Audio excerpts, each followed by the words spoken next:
Hello friends, today we are going to discuss about another very interesting, important topic. That topic is MOA. MOA stand for Memorandum of Association.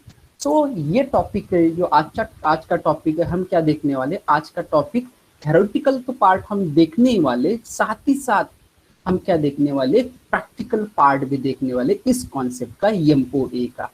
यानी आज के lecture में हम क्या करेंगे, MOA concept जैसा कि उसकी डेफिनेशंस वगैरह देखेंगे, उसी के साथ साथ ये एमओए डॉक्यूमेंट होता कैसा है, किसी एक कंपनी का हम क्या करेंगे, वो डॉक्यूमेंट भी हम देख लेंगे।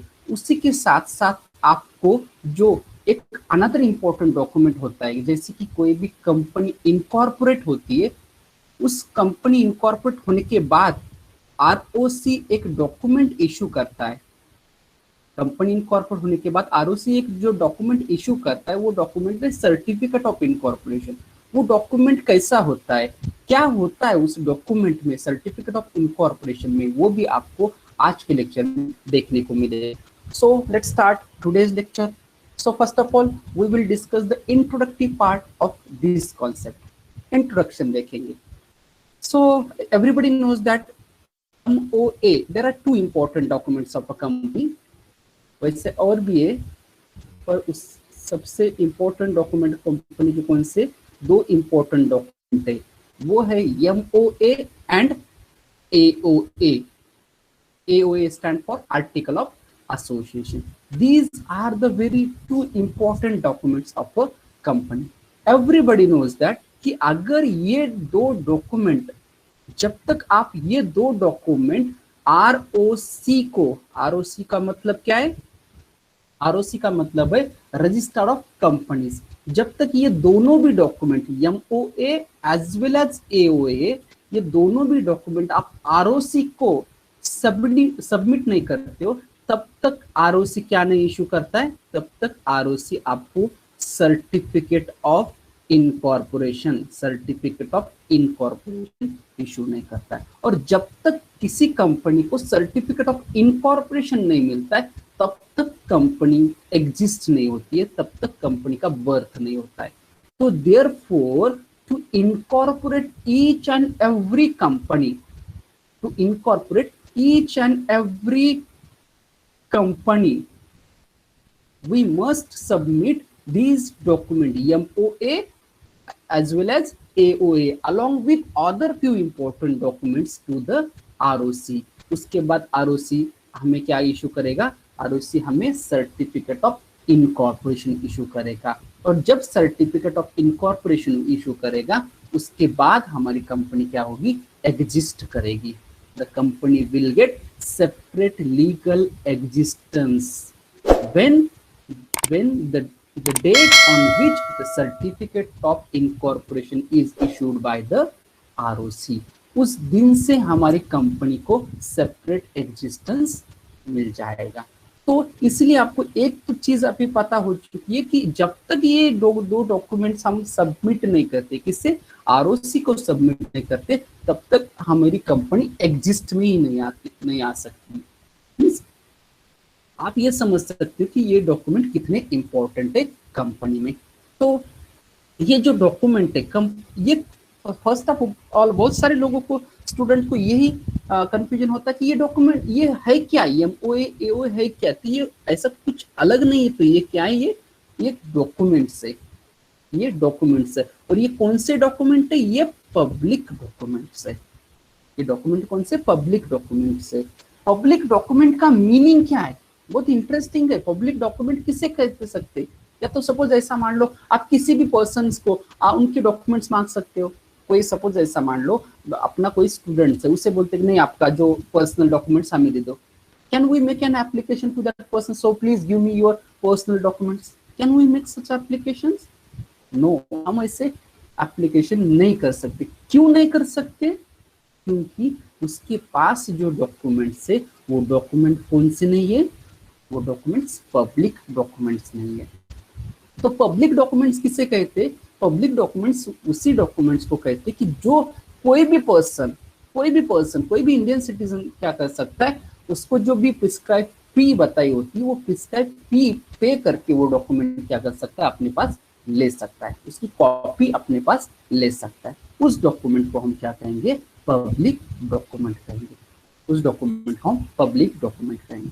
सपोज ऐसा मान लो, suppose if you want to interested, if you are interested to if you are interested to invest in any company, किसी एक कंपनी में आप इन्वेस्ट करना चाहते हो। फॉर एग्जांपल यहाँ पे हम एग्जांपल लेते हैं, सपोज आप क्या है, आप एक इन्फोसिस कंपनी, इन्फोसिस नाम की कंपनी, इन्फोसिस कंपनी में आप इन्वेस्ट करना चाहते हो।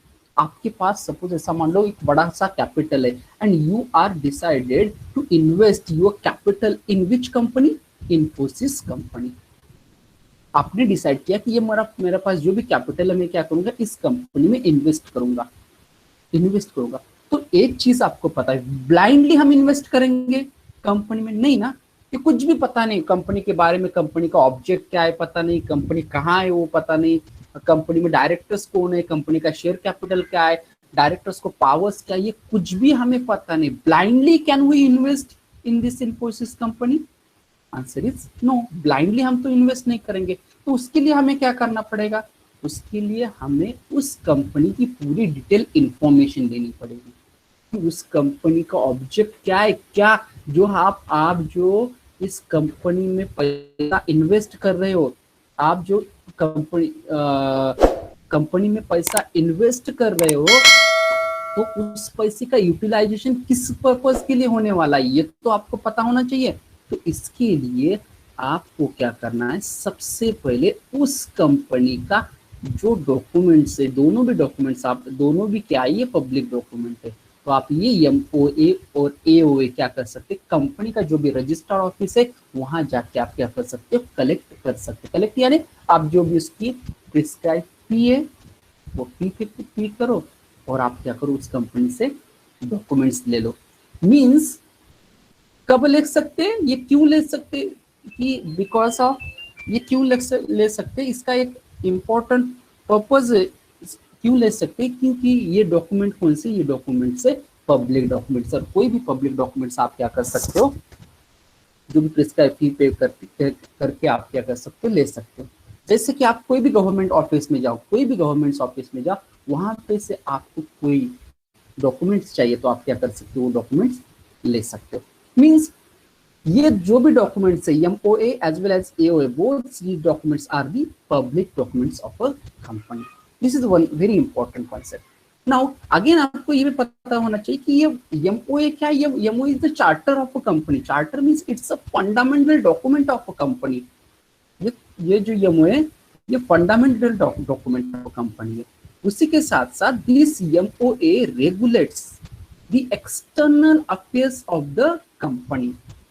This MOA regulates the external affairs, company के जो एक्सटर्नल अफेयर्स है वो क्या करता है, ये डॉक्यूमेंट्स रेगुलेट करता है।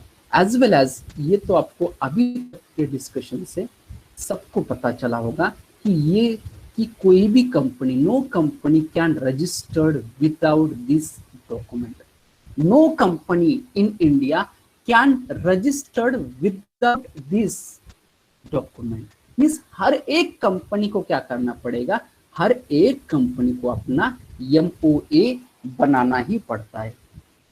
हर एक कंपनी को आपको MOA बनाना पड़ता है, वो MOA ROC को सबमिट करना ही पड़ता है। एक्सेप्ट एक कंपनी है।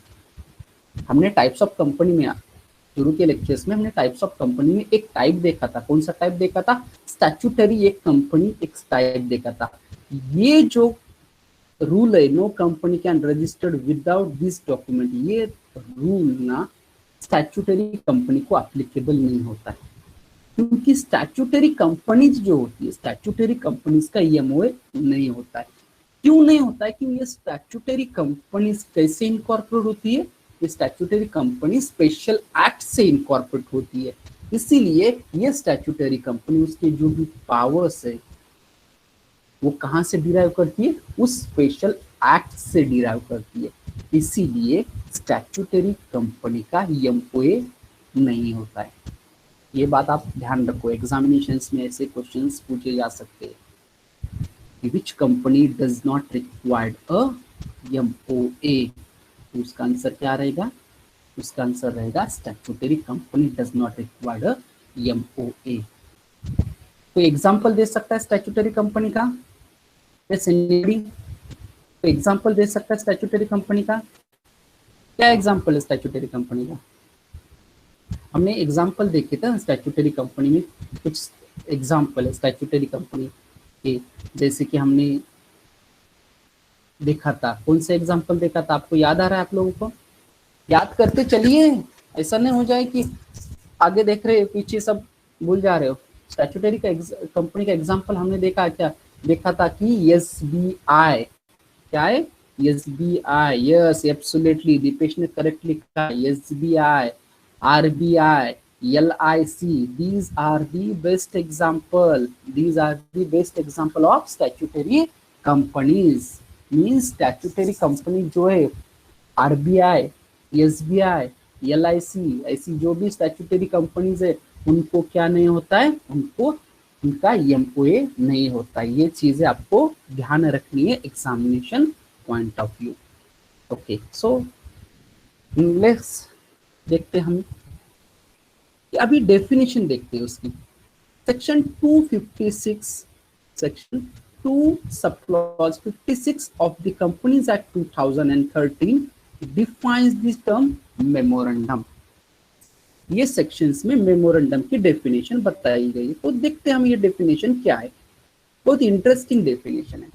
Memorandum means what? Memorandum means memorandum of association of a company as originally framed or altered from time to time in pursuance of any of the previous company law or of this act. This is the definition of a term MOA. MOA की ये definition है जो section 2 sub clause 56 में बताई गई है। तो देखो, इसको ज्यादा ऐसा लीगल टर्म मत देखो, सिंपल लैंग्वेज में हम क्या करेंगे, ये डेफिनेशन समझ लेंगे। क्या डेफिनेशन है, क्या बताया इस डेफिनेशन में कि memorandum means memorandum of association of a company as originally frame और altered from time to time. यानी यहाँ पे इस डेफिनेशन में दो मेमोरेंडम का जिक्र किया है, दो मेमोरेंडम बता दिए। कौन सा? एक तो मेमोरेंडम ऐसा होता है जो ओरिजिनली फ्रेम होता है, और एक होता है तो टाइम टू टाइम क्या होता है?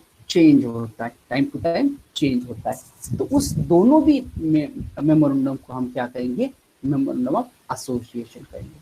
Let's see one example. एक एग्जांपल देखते हैं, क्योंकि आप सबको पता है कि लॉ पढ़ना है तो एग्जाम्पल के सिवा लॉ आप समझ ही नहीं सकते। लॉ जो पढ़ रहे हैं ना, हर एक कॉन्सेप्ट का अगर हमें एग्जाम्पल मिलता है तो ही हमें क्या हो सकता है? लॉ अच्छी तरीके से समझ में आता है। नहीं तो it is very difficult to understand a law without examples. और आपको पता है हमारा कोई भी ऐसा लेक्चर्स नहीं होता है उसमें एग्जाम्पल नहीं। Without example I never teach a single concept. Okay, so let's see, इसका भी एक एग्जाम्पल देते हैं। सपोज एक कंपनी, एक ऐसी कंपनी हम मानते हैं, एक कंपनी ABC प्राइवेट लिमिटेड। कौन सी कंपनी है? एक कंपनी ABC प्राइवेट लिमिटेड यदि एलटी आप लिख सकते हो। जस्ट मिनट, यहाँ पे हम इसे थोड़ा इरेज करेंगे। ABC प्राइवेट लिमिटेड एक कंपनी है, ABC private limited LTD। Okay, ABC private limited ये कंपनी। अभी क्या हो चुका है? ये कंपनी इनकॉर्पोरेट होने जा रही है। अभी आपको एक कंपनी इस नाम से इनकॉर्पोरेट करनी। कौन सी? ABC private limited. इस नाम से आपको क्या करनी? कंपनी इनकॉर्पोरेट करनी। तो इसके पहले हमने देखा है कि हर एक कंपनी अगर रजिस्टर्ड करनी है तो आपको क्या करना पड़ेगा? MOA बनाना पड़ेगा। तो आपने क्या किया? इस ABC प्राइवेट लिमिटेड कंपनी का भी क्या बना दिया? MOA बनाया। और उसके बाद वो MOA आपने किसे सबमिट किया? MOA along with other documents किसे सबमिट किया? ROC को सबमिट किया। एंड जब ROC सेटिस्फाइड होता है, आपने जो भी डॉक्यूमेंट्स ROC को फुल सबमिट किए, उससे अगर आरओसी सेटिस्फाइड होता है तो आरओसी क्या करेगा, आपको सर्टिफिकेट ऑफ इनकॉर्पोरेशन इश्यू करेगा। तो मुझे बताओ कि आपने जब कंपनी इनकॉर्पोरेट करते टाइम, कंपनी इनकॉर्पोरेट करने के लिए जो एमओए सबमिट किया है, at the time of incorporation which MOA you are submitted to the ROC, जो MOA आपने कंपनी इनकॉर्पोरेट करते टाइम आरओसी को सबमिट किया, उसे हम क्या कहेंगे, उसे हम कहेंगे original MOA, originally frame MOA. यानी कंपनी शुरू करते टाइम आपने फर्स्ट टाइम जो एमओए फ्रेम किया तो उसे हम क्या कहेंगे, ओरिजिनल एमओए कहेंगे। तो उसको भी हम एमओए कहेंगे, उस डॉक्यूमेंट को भी हम एमओए कहेंगे। उसी के साथ साथ altered from time to time, उसका मीनिंग क्या है। तो आपको ये एक चीज सबसे पहले पता होनी चाहिए कि ये जो डॉक्यूमेंट्स आपने एक बार सबमिट किए, एमओए और एओए आरओसी को सबमिट किए, ये डॉक्यूमेंट्स बाद में जाके आप क्या कर सकते हो, अल्टर कर सकते हो, चेंज कर सकते हो। इसमें जो भी क्लॉजेस है उसको आप क्या कर सकते हो, चेंज कर सकते हो। सपोज फॉर एग्जांपल आपने इस नाम से कंपनी इनकॉर्पोरेट कर दी, अभी आपकी कंपनी अच्छी खासी चल रही है, तो भी आपको क्या लगता है, नहीं यार ये जो नाम है ना, नाम ऐसा लगता है हमें थोड़ा सा पुराना नाम लग रहा है, ये तो थोड़ा सा ऑकवर्ड नाम लग रहा है, आपको ऐसा लगता है। तो आपने क्या किया, इस कंपनी का नाम चेंज करना डिसाइड किया। आपका जो भी डायरेक्टर्स वगैरह ना, जो भी मेंबर्स है, आपने क्या डिसाइड किया, अभी इस कंपनी का क्या करें, हम नाम चेंज करें। तो आपने क्या किया, एबीसी के बदले यूनिवर्सल, सपोज ऐसा मान लो यूनिवर्सल, ये जो अभी यहाँ पे लिख नहीं पा रहा, सपोज मान लो यूनिवर्सल जो भी नाम है, यूनिवर्सल प्राइवेट लिमिटेड, ये नाम आपने क्या किया, डिसाइड कर दिया। अभी ये नाम आपको क्या करना है, चेंज करना है। ये चेंज कर डायरेक्टली आप कर सकते हो, कोई भी आरओसी को कोई भी इंटीमेशन नहीं दिया, कुछ भी नहीं, डायरेक्ट आज हमें लगा कि नहीं आज से हमारा कंपनी का नाम यूनिवर्सल, चेंज करो, बोर्ड जो भी अपना पहला है बोर्ड डायरेक्टली चेंज करो। आप क्या ऐसा कर सकते, नहीं कर सकते, क्योंकि कंपनीज एक्ट के कुछ प्रोविजन है। उसके लिए आपको क्या करना पड़ेगा, जो आपने ओरिजिनल एमओए आरओसी को सबमिट किया है उसमें आपको क्या करना पड़ेगा, तो चेंज करना पड़ेगा, उसको अल्टर करना पड़ेगा। अल्टर यानी उस एमओए का आपने क्या किया, जो फर्स्ट वाला क्लॉज होता है नेम क्लॉज, उस नेम क्लॉज को क्या कर दिया आपने, चेंज करके यूनिवर्सल प्राइवेट लिमिटेड ये नाम वहां पे मेंशन किया है। यानी अब क्या हो चुका है, वो जो ओरिजिनल एमओए था वो क्या हो चुका है, चेंज हो चुका है। तो जो चेंज हो चुका है, जो अल्टर हो चुका है, उसको भी हम क्या कहेंगे, मेमोरेंडम ऑफ एसोसिएशन ही कहेंगे, उसको हम मेमोरेंडम ऑफ एसोसिएशन ही कहेंगे। यहाँ पे कहा है कि टाइम टू टाइम यानी क्या, जब चाहे आप उसको क्या कर सकते, चेंजेस कर सकते। आज आपने क्या किया, उस मेमोरेंडम का नाम चेंज कर दिया, कल जाके आपको लगता है नहीं यार अभी जो ऑब्जेक्ट, जिस ऑब्जेक्ट के लिए हमने क्या किया मेमोरेंडम, ये जो कंपनी इनकॉर्पोरेट किया, हमारा ऑब्जेक्ट अकम्प्लिश हुआ, अभी कोई दूसरे ऑब्जेक्ट के लिए दूसरा ऑब्जेक्ट चाहिए हमारा कंपनी क्या, तो आप क्या कर सकते हो, उस एमओए का ऑब्जेक्ट क्लॉज भी चेंज कर सकते हो। एवरी क्लॉज क्या हो सकता है, एमओए का चेंज हो सकता है। Understand means time to time आप उसे चेंज कर सकते हो। मीन्स ये पूरी डेफिनेशन में, ये जो डेफिनेशन सेक्शन 2 सब क्लॉज 56 में जो डेफिनेशन बताई गई है, उसको हमने दो पार्ट में डिवाइड किया। कौन से दो पार्ट में, एक तो ओरिजिनल एमओए और दूसरा Altered MOA, original and Altered MOA, इस दो पार्ट में हमने क्या किया, उसे डिवाइड कर दिया। ओके, तो हमने अभी तक क्या किया कि एमओए का इंट्रोडक्शन लिखा, एमओए होता कैसे, कितना इंपॉर्टेंट डॉक्यूमेंट है, ये चार्टर है कंपनी का, क्या करता है एमओए, ये हमने इंट्रोडक्टिव पार्ट में देखा है। उसी के साथ साथ हमने क्या देखा है कि जो डेफिनेशन देखी कि एमओए एग्जैक्टली हम एमओए किसे कहते हैं, वो डेफिनेशन में हमने क्या किया, कवर कर दिया। तो उसके बाद ओके, ये टेबल्स पे हम बाद में आते, उसके पहले हम ये चीज देखेंगे, टेबल को हम बाद में देखते। यहाँ पे क्या है, according to section 15 of companies act 2013, according to this sections ये सेक्शन ने क्या बता दिया कि आपका एमओए कैसा होना चाहिए, ये इस सेक्शन 15 में बताया कि आपका जो एमओए ना उसका फ्रेमवर्क कैसा होना चाहिए, उसका फ्रेमवर्क कैसा होना चाहिए। फॉर एग्जाम्पल आपको पता है, सपोज ऐसा मान लो आपने क्या किया, जैसे कि एग्जामिनेशन बेस कुछ स्टूडेंट करते ना, एग्जामिनेशन स्टूडेंट क्या करते कि ऐसा मान लो ये ऐसा पेपर है, ये ऐसा पेपर, तो उसमें क्या करते, यहाँ से स्टार्ट करते, ऐसे लिख देते यहाँ से ऐसा उसका आंसर आंसर आंसर, ना पैराग्राफ से ना कुछ पॉइंट से कुछ नहीं, डायरेक्ट यहाँ तक खत्म कर देते।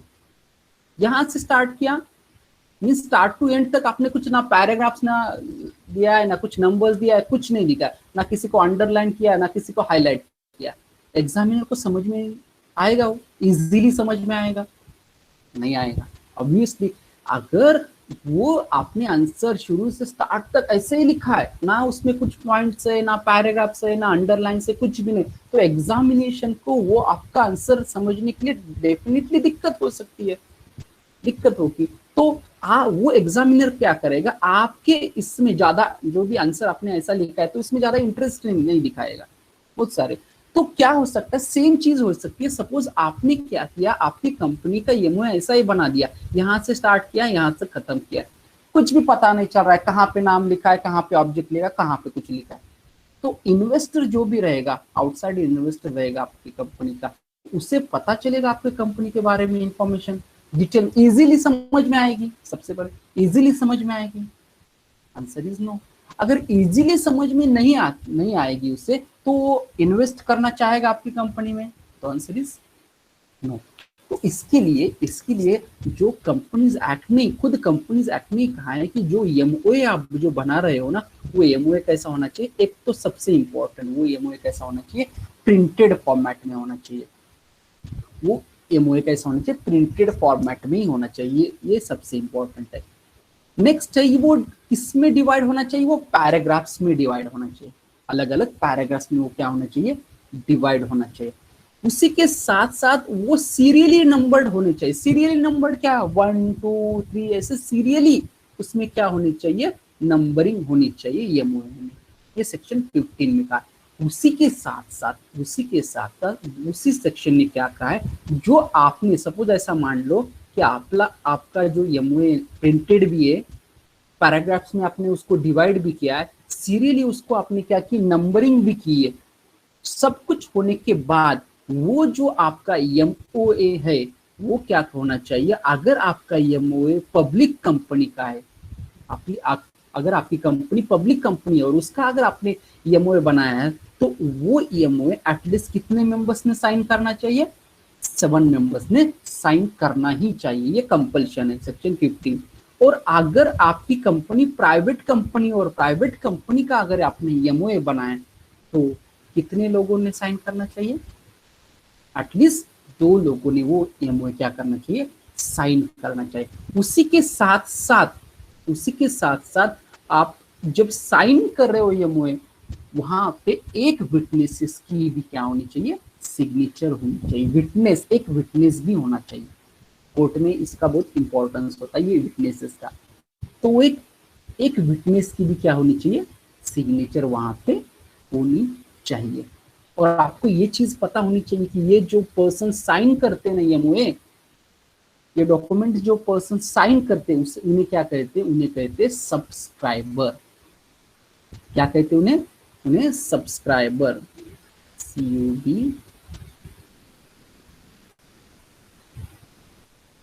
उन्हें कहते हैं subscriber. Means the person who science the MOA of a company are called the subscriber of the company। वो कंपनी के क्या होते, सब्सक्राइबर होते, वो कंपनी के फाउंडर मेंबर होते।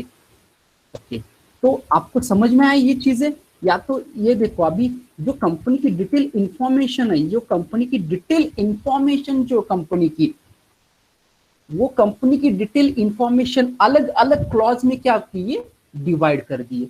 कौन से क्लॉज में डिवाइड कर दिए कंपनी की टोटल इंफॉर्मेशन, वो है name clause, registered office clause, object clause, liability clause, capital clause and last clause होता है subscription clause, also known by the word association clause. Means what are the different clauses of a company? Sorry, clauses of a memorandum of association. There are mainly 6 clauses. कौन से अभी मेरे साथ आपको repeat करना है, सबको रिपीट करना है। कौन सा फर्स्ट क्लॉज कौन सा है? Name clause. Next one is registered office clause. Third one object clause. Fourth one is liability clause, fifth one capital clause, and last clause कौन सा है?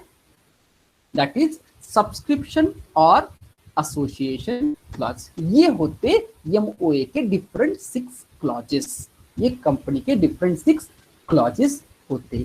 और आपकी इंफॉर्मेशन के लिए और एक चीज मैं आपको बताना चाहूंगा, और एक क्लॉज हो सकता है, और एक क्लॉज हो सकता है। वो कौन सा क्लॉज है?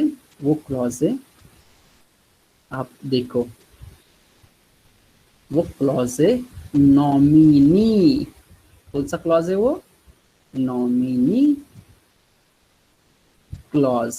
वो क्लॉज है नॉमिनी क्लॉज। ये क्लॉज किस कंपनी में होता है वो आपको पता होना चाहिए। ये क्लॉज जो एडिशनल 7th वाला क्लॉज है वो सिर्फ एंड सिर्फ किस कंपनी में होगा? वो होगा ओपीसी इस कंपनी में। सिर्फ एंड सिर्फ किस कंपनी में होगा? वो ओपीसी 1 पर्सन कंपनी में। 1 पर्सन कंपनी का अगर आप एमओए बना रहे हो तो उसमें ये तो 6 क्लॉज होंगे ही होंगे, उसी के साथ साथ एक एडिशनल क्लॉज होगा, वो क्लॉज है नॉमिनी क्लॉज।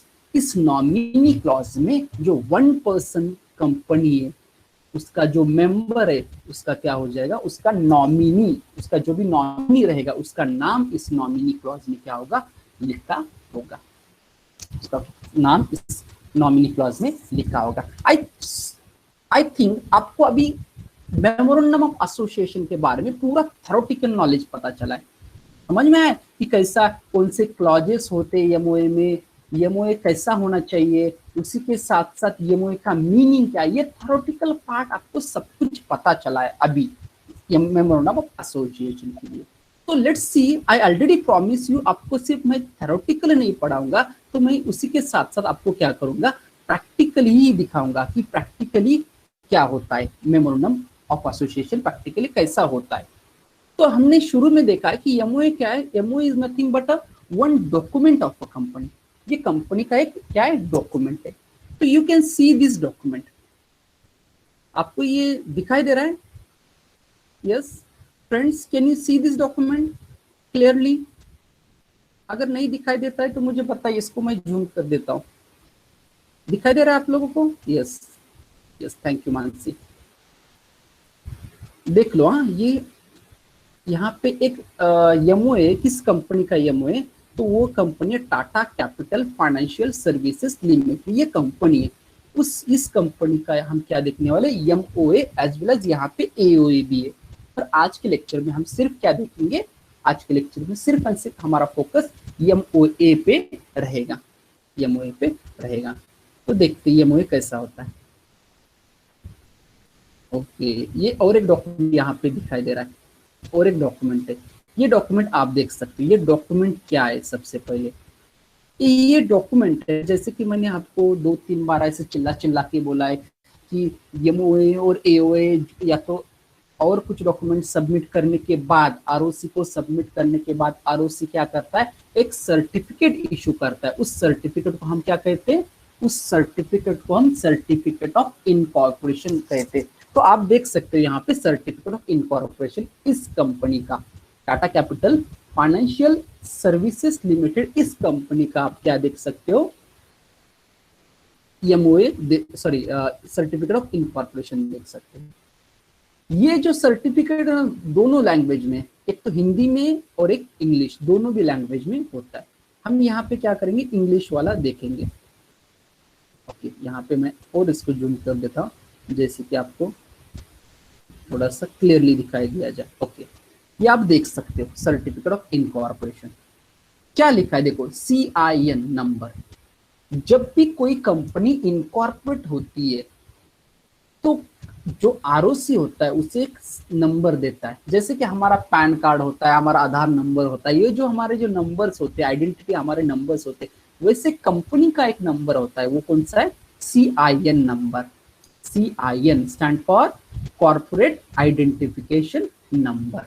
ये अगर नंबर आप कहीं पे डालते हो तो उस कंपनी के बारे में डिटेल इंफॉर्मेशन आपको मिल जाएगी। तो ये CIN नंबर है, ये जो भी ये CIN नंबर है। उसके बाद ये ईयर है, किस ईयर में ये कंपनी इनकॉर्पोरेट हो रही है। यहाँ पे देखो क्या लिखा है, I hereby certified that.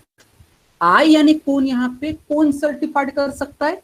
वो है रजिस्ट्रार ऑफ कंपनी, ROC क्या कर सकता है? ये सर्टिफाइड कर सकता है।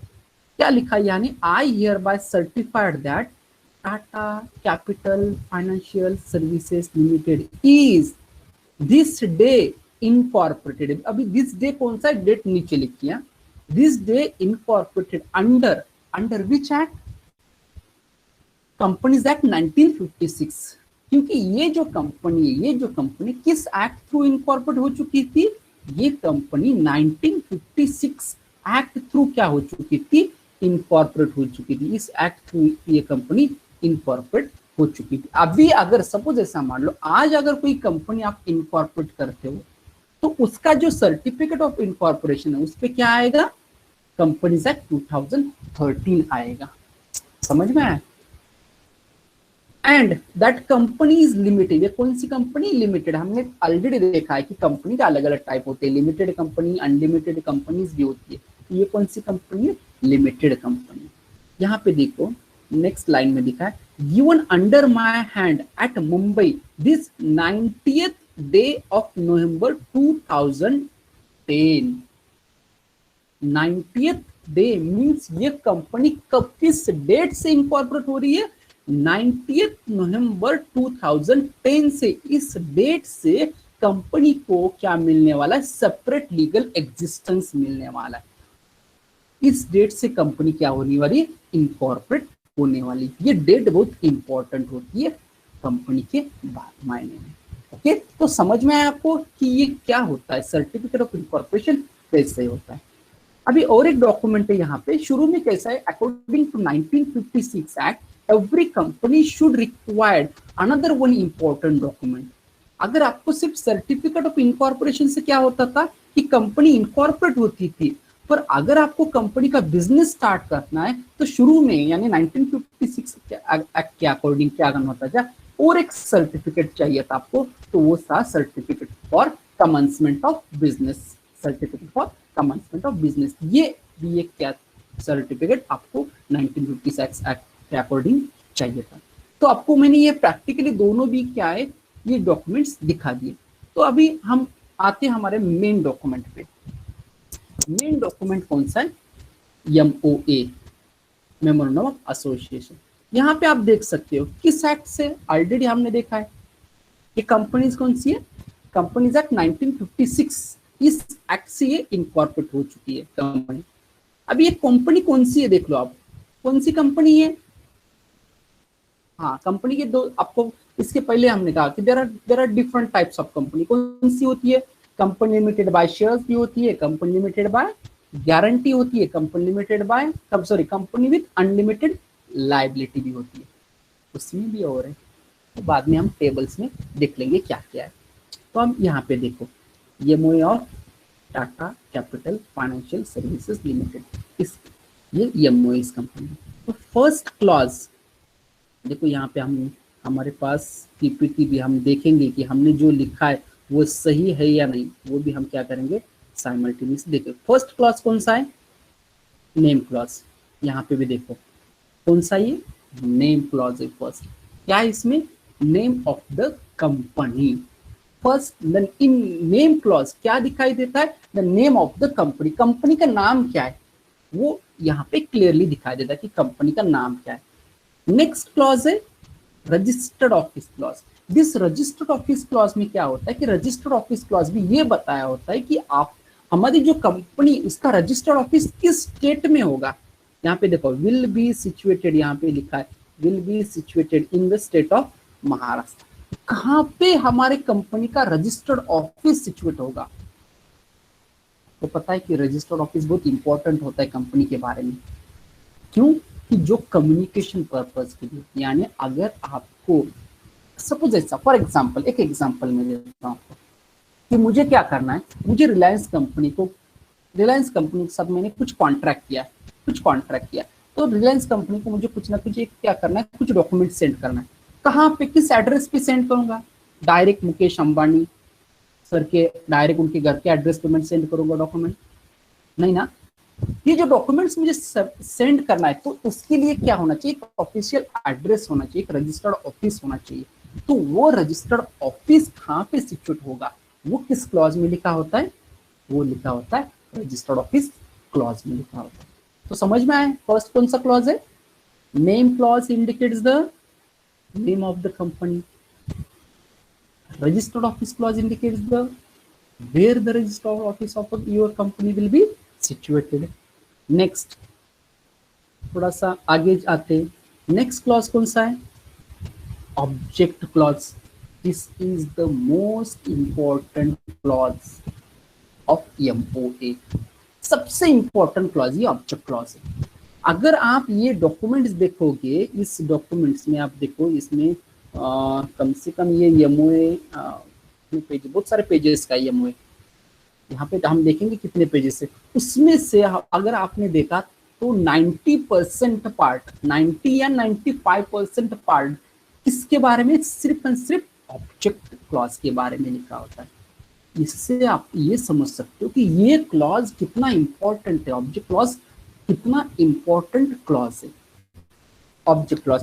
क्योंकि जो कंपनी है ना, जो कंपनी, जो डायरेक्टर्स है, जो भी एक्टिविटीज होती है डायरेक्टर्स की, तो उस वो ना किसी ऑब्जेक्ट से रिलेटेड होनी चाहिए। अगर किसी डायरेक्टर की कोई एक्ट इस ऑब्जेक्ट के अलावा है, इस ऑब्जेक्ट से रिलेटेड नहीं है, तो that act will be consider as a ultra vires act. कौन सी? That act will be consider as a ultra vires act. Ultra vires means beyond the power. जो डायरेक्टर्स को पावर्स ही नहीं थी ये ऑब्जेक्ट्स के लिए, इसी ऑब्जेक्ट को फुलफिल करने के लिए कंपनी इनकॉर्पोरेट हो चुकी है। और अगर कोई डायरेक्टर की कोई ऐसी एक्ट है वो इस ऑब्जेक्ट से रिलेटेड है ही नहीं, सपोज फॉर एग्जांपल मैं एक एग्जांपल देता हूँ कि ये जो फाइनेंशियल कंपनी है, ये कंपनी का पर्पस क्या है? फाइनेंस प्रोवाइड करना। ये फाइनेंस प्रोवाइड करना इस कंपनी का पर्पस है। और ये कंपनी क्या करती है? कोई रेलवे लाइन कंस्ट्रक्ट कर रही है, कंपनी का ऑब्जेक्ट है फाइनेंस प्रोवाइड करना, और कंपनी कर रही है रेलवे लाइन कंस्ट्रक्ट कर रही है।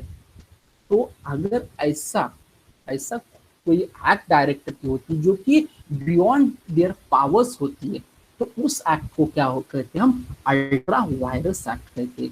And my dear friend, very interesting चीज है यहाँ पे, बहुत बार एग्जामिनेशन में ये क्वेश्चन भी आता है कि all ultra vires acts are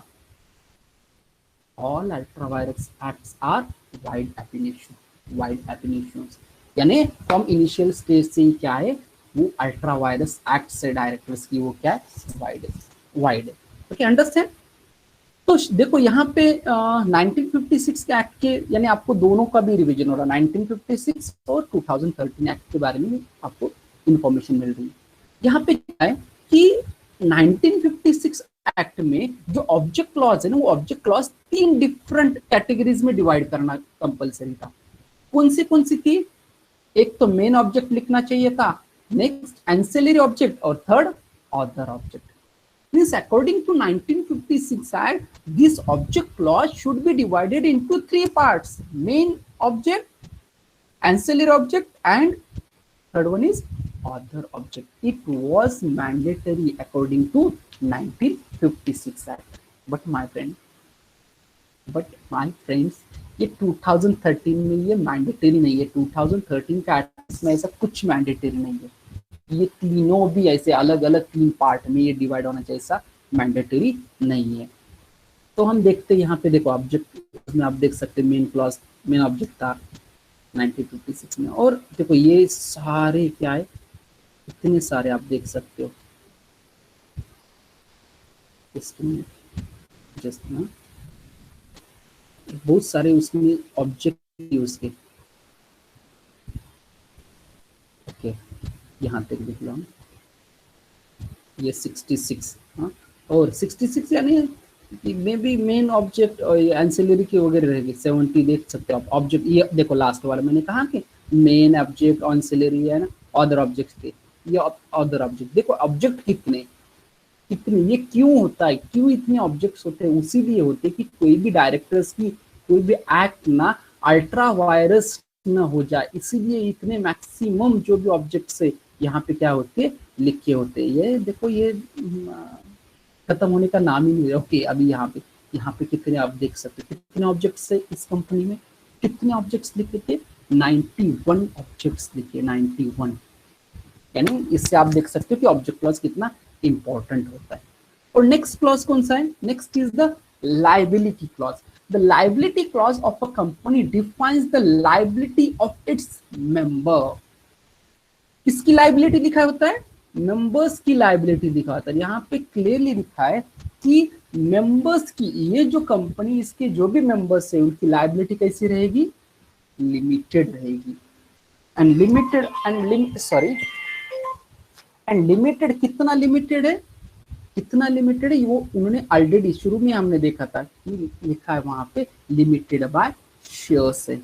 और I think everybody knows that where a company is limited by shares, कोई ये कंपनी लिमिटेड बाय शेयर्स होती है तो उस केस में लाइबिलिटी शेयर होल्डर की कैसी होती है, लाइबिलिटी मेंबर्स की कैसी होती है, लिमिटेड होती है। कहां तक, unpaid amount of the shares, जो भी शेयर्स की अनपेड अमाउंट है वहां तक वो मेंबर्स क्या होते हैं, लाइबल होते हैं। इस कंपनी में भी, ये जो कंपनी है इसमें भी शेयर होल्डर कैसे होगी, यहाँ पे मेंबर्स कैसे होगी, उनकी लाइबिलिटी अनपेड, अगर कोई अनपेड अमाउंट है, शेयर्स उन्होंने परचेस की उसकी कोई अनपेड अमाउंट बाकी है तो उतने अमाउंट तक वो क्या रहेंगे, लाइबल रहेंगे। तो ये लाइबिलिटी क्लॉज। नेक्स्ट क्लॉज कौन सा है, next is a capital clause, authorised share capital. ये जो कैपिटल क्लॉज है ना, ये कैपिटल क्लॉज में क्या लिखा होता है, इस कैपिटल क्लॉज में लिखा होता है कि ऑथराइज्ड शेयर कैपिटल कितना है आपका। देखो यहाँ पे देखो कितना ऑथराइज्ड शेयर कैपिटल है, आप देख सकते हो 2500 करोड़ ओनली। कितना ऑथराइज्ड शेयर कैपिटल इस कंपनी का, 2500 crore only, 2500 crore only. Only बोलो, अपने को कुछ लेना देना है, बहुत सारा पैसा है। 2500 करोड़, ये कौन सा इस कंपनी का ऑथराइज्ड शेयर कैपिटल है। अभी ये ऑथराइज्ड शेयर कैपिटल कितने शेयर्स में डिवाइड किया है, तो यहाँ पे लिखा है 250 करोड़ शेयर्स में डिवाइड किया है। यानी जो 2500 करोड़ ऑथराइज्ड शेयर कैपिटल है वो कितने शेयर्स में डिवाइड किया है, 250 करोड़ में शेयर्स में डिवाइड किया। और हर एक शेयर्स की प्राइस कितना है, हर एक शेयर्स की प्राइस कितना है, 10 rupees is the price of each shares. Means ये जो कैपिटल क्लॉज होता है, ये जो कैपिटल क्लॉज होता है, ये कैपिटल क्लॉज ना इसमें लिखा होता है कि ऑथराइज्ड शेयर कैपिटल कितना है कंपनी का, वो ऑथराइज्ड शेयर कैपिटल कितने शेयर्स में डिवाइड होता है और हर एक शेयर्स का प्राइस कितना है वो यहाँ पे लिखा होता है, वो यहाँ पे लिखा होता है। अंडरस्टैंड, समझ में आएगा ना आप लोगों को, हाँ मुझे लग रहा है समझ में आ रहा है। ओके, तो यहाँ पे देखो ये भी हमें इसको भी थोड़ा निग्लेक्ट करना पड़ेगा। शुरू में क्या था, अकॉर्डिंग टू 1956 एक्ट, हर एक कंपनी जो भी पब्लिक कंपनी है उस पब्लिक कंपनी ना minimum paid up share capital चाहिए था। कितना चाहिए था, 5 लाख रुपीज। हर एक पब्लिक कंपनी को minimum paid up share capital 5 lakh होना चाहिए था अकॉर्डिंग टू 1956 एक्ट। पर अभी ऐसा कुछ भी कंपल्सन नहीं है, ये भी आप ध्यान रखो examination point of view.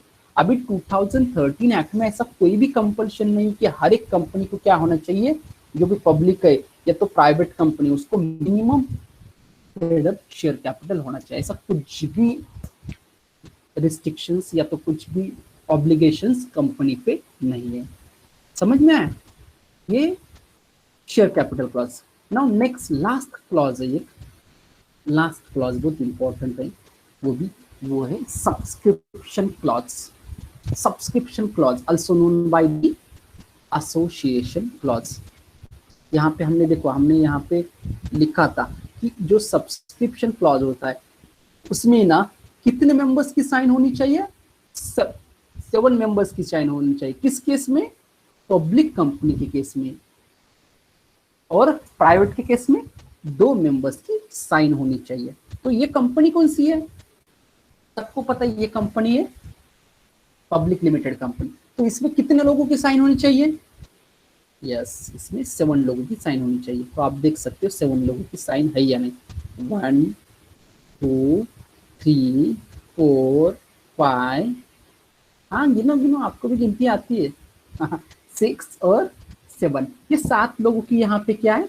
Sign है। यहाँ पे देखो, यहाँ पे अभी एग्जैक्ट क्या है, मैंने यहाँ पे सिर्फ एसडी क्यों लिखा है, ये नेट पे से मैंने लिखा। अगर ओरिजिनल डॉक्यूमेंट होता तो इसके सामने इन लोगों की क्या होती? सिग्नेचर होती। और उसके बाद भी मैंने कहा कि हर एक के सामने क्या होनी चाहिए? एक पर्सन एज अ विटनेस, उसकी भी सिग्नेचर होनी चाहिए। तो यहाँ पे आप देख सकते, थोड़ा सा उल्टा है, यहाँ पे विटनेसेस का नाम लिखा है और उसके आगे क्या कर सकते हैं? साइन भी ले सकते हैं। मीन्स यहाँ पे ये जो सब्सक्रिप्शन क्लॉज है, ये subscription clause deals with the detail information of the subscriber. Subscriber की क्या होती है? डिटेल इंफॉर्मेशन होती है कि उसका नाम क्या है। देखो इसका, ये जो कंपनी, उसका फर्स्ट सब्सक्राइबर कौन है? देख लो, टाटा कैपिटल लिमिटेड। यानी एक कंपनी दूसरी कंपनी की सब्सक्राइबर बन सकती है। भले कंपनी बन सकती है पर कंपनी साइन कर सकती है या नहीं? तो उन्होंने क्या किया? अथोराइज रिप्रेजेंटेटिव का नाम लिखा है, और ये पर्सन क्या करेगा? On behalf of Tata Capital Limited यहाँ पे क्या कर देगा? साइन कर देगा। Okay, means my dear friend, आज के लेक्चर में आपको क्या मिला है? ये मिल चुका है, ये ऑन डायरेक्टली प्रैक्टिकल नॉलेज मिल चुका है कि कैसा एमओए होता है और क्या चीजें दिखा देते हैं। लास्ट थिंग हम यहाँ पे देखेंगे एमओए के बारे में। जो कंपनी है ये different companies, company limited by shares है, लिमिटेड बाय गारंटी है, और लिमिटेड अनलिमिटेड कंपनी। ये जो कंपनीज है, ये अगर इस कंपनी का आपको एमओए फॉर्म करना है तो उसके लिए कुछ टेबल प्रोवाइड किए, कुछ टेबल बता दिए गए। तो आप यहाँ पे देख सकते हो, यहाँ पे देख सकते हो। सपोज आपको एक कंपनी है, लिमिटेड बाय शेयर्स ये कंपनी है, इस कंपनी का आपको क्या करना है? एमओए ड्राफ्ट करना है। तो इसका फॉर्मेट कंपनी एक्ट के शेड्यूल 1 में प्रोवाइड किया है। इस कंपनी का जो फॉर्मेट है एमओए का, आपको कहाँ पे मिलेगा? Table A of schedule 1 of companies act 2013, वो भी हम देखने वाले, डोंट वरी। दूसरी कौन सी कंपनी है? Limited by guarantee and not having share capital, table B. Having share capital, limited by guarantee and having share capital, table C. Next कौन सी है? unlimited company, not having share capital, table D. unlimited company, having share capital, table E. My dear friend, examination में बहुत बार ये पूछा भी जा सकता है और लिखने में बहुत आसान है। सबसे पहले एक अपने माइंड में रखना है कि कौन सी कंपनी होती है? लिमिटेड बाय शेयर्स होती है, लिमिटेड बाय गारंटी होती है और अनलिमिटेड होती है। अभी लिमिटेड बाय शेयर्स का तो हमने लिखा है टेबल ए में। नेक्स्ट कौन सी? Limited by guarantee. Limited by guarantee में पहला कौन सी लगी?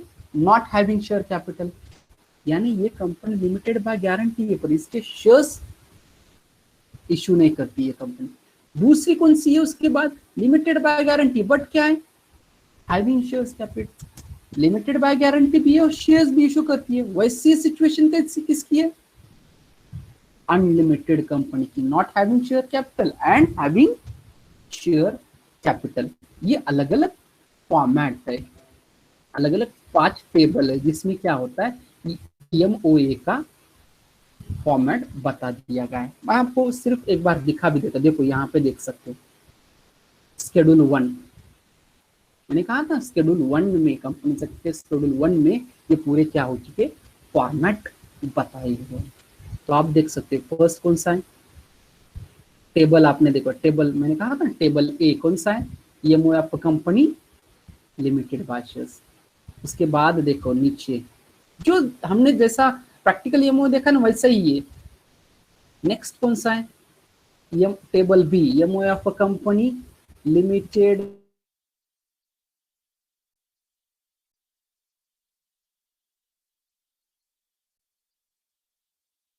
Table B, C D E, नीचे नीचे। यानी देखो, आज अगर आपको किसी ने कहा कि हमें ये जो कंपनी है limited by guarantee and not having share capital, इस कंपनी का हमें क्या कर दो, आप ये मुझे बना के दे दो, तो is it a difficult task? ज्यादा डिफिकल्ट नहीं है। आपके पास पूरा फॉर्मेट है, आपको सिर्फ क्या करना है, फिल इन द ब्लैंक्स भरना है। फॉर्मेट तो दिया है ना, कंपनीज एक्ट ने खुद ने यहाँ पे क्या दिया, फॉर्मेट दिया। आपको क्या करना है, सिर्फ इसमें फिल इन द ब्लैंक्स भरने। यहाँ पे आप लिखो, देखो फॉर्मेट ऐसे कैसे लिखा है, तो आपको क्या लिखना है, जिस नाम पे आपको कंपनी इनकॉर्पोरेट करनी है उस कंपनी का नाम लिखो, जहां पे रजिस्टर ऑफिस लिखना है वहां पे लिखो, जिस स्टेट का नाम लिखना है वो स्टेट का नाम लिखो। ऑब्जेक्ट क्लॉज से रिलेटेड आपको कुछ ऑब्जेक्ट उस कंपनी के लिखने पड़ेंगे, लाइबिलिटी उस कंपनी की क्या है वो लिखनी पड़ेगी। यानी ये जो पूरा फॉर्मेट है ना, फॉर्मेट ऑलरेडी प्रोवाइड किसने किया है, खुद कंपनी एक्ट ने ये फॉर्मेट प्रिस्क्राइब किया है। समझ में आया? तो in today's day it is not very difficult to draft a MOA of any kind of company. So I hope you understand the concept memorandum of association and you understand all the clauses of MOA. So thank you. Bye bye.